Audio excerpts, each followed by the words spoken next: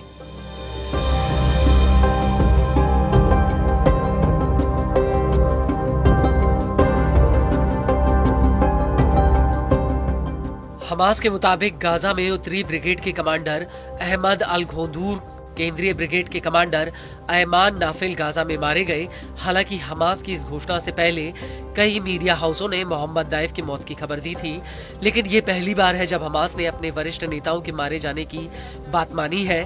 Israel ने सबसे पहले अगस्त 2024 में मोहम्मद दाइफ को मारने की बात कही थी। आईडीएफ का कहना था कि उसने जुलाई 2024 में एक हवाई हमले में मोहम्मद दाइफ को मार गिराया था। हालांकि तब से लेकर अब तक उसकी मौत की पुष्टि नहीं हुई थी।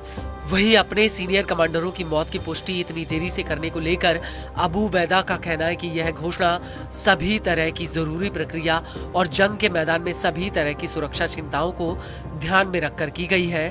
इस सब के बीच ईरानी न्यूज एजेंसी प्रेस टीवी का कहना है कि दाइफ के डिप्टी मारवान इस्सा हमास की सैन्य शाखा अल कासिम ब्रिगेड्स में काफी अहम थे।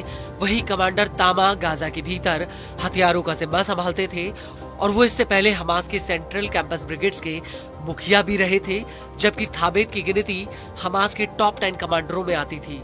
वो दाइफ और हमास के मुखिया याह्या सिनवार के बेहद ही करीबी थे। अबू उबैदा का आगे कहना है कि ये सभी कमांडर जंग के मैदान में आगे बढ़ते हुए मारे गए।